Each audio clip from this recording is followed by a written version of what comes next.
asked over half the population of Africa if they believe in God. Those who said yes were sent to meet their false deity. Well, color me surprised, folks. The heavily unregulated, scroll through as much garbage as you possibly can app has resulted in another near death, in a headline that's positively begging to be read like one of those American news anchors.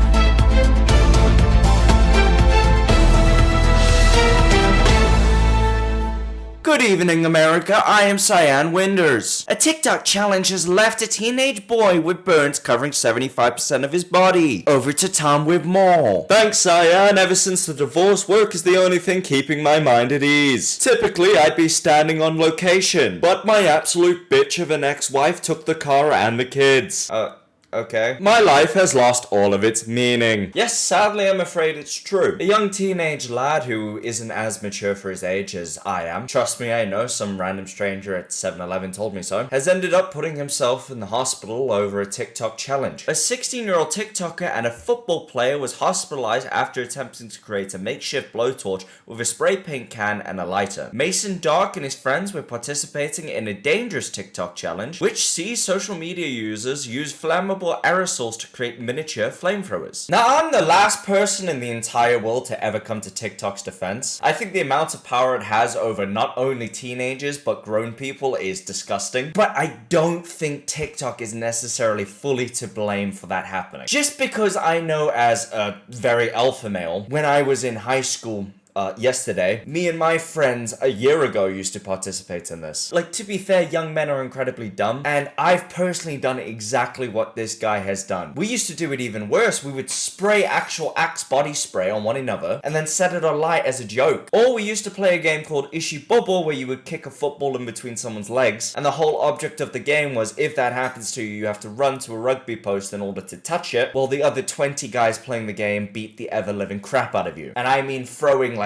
proper school shoes, uniform style, and throwing punches and kicks. But there is an argument to be said TikTok more than likely exposed him specifically to this challenge. The teen nearly lost his life after the can he was holding exploded in his hands, covering him in flames. This left Mason severely disfigured with horrific burns over 75% of his body. He's unrecognizable. Unrecognizable, his mother Holly Dark said. We come to find out now from surgery that he's got 3rd-degree burns. It's like a T in his back, and it was from him taking off his shirt, and then it got stuck or something. Mason has already undergone several surgeries to get skin grafts. The young footballer is expected to recover from his injury and spend 6 months in a burn center. His mum added the way he looked when those kids saw him and when he first came in to what he looks like now, it's 100 times different. He jumped into a river to extinguish the flames. Heidi Simpson, Mason's grandma, launched a GoFundMe, and at the time of writing, the fundraiser has raised over $18,000 of its $25,000 goal. God bless the US of A. 25k! At a certain point, it becomes like a cost-benefit analysis. Yes, this is my son who I've raised for 16 years. But is he worth 25k? I don't think so. You live in the US anyway, you could just go get a gun for like £20 on the road.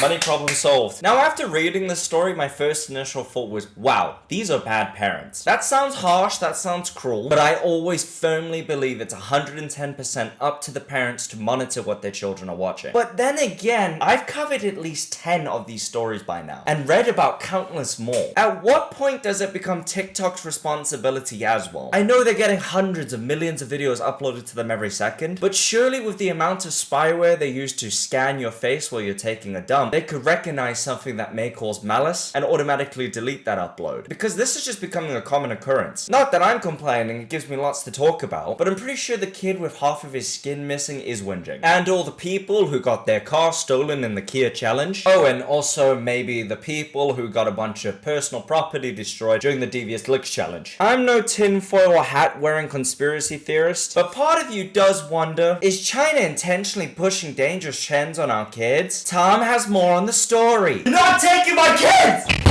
No, you're drunk! I would like to leave you with some wise words one of my commenters wrote. If you're dumb enough to try TikTok trends, then you won't live long anyways. Thanks for Relaxing Gamer, and GG. Legally, you have to subscribe, folks. That's all I have to say on the matter. If you're disappointed in how short the video is, what, do you want another child to be suffering from 3rd-degree burns, you sick fuck? Thought not. Oh, you want a bit more content so children will suffer more? Make me sick.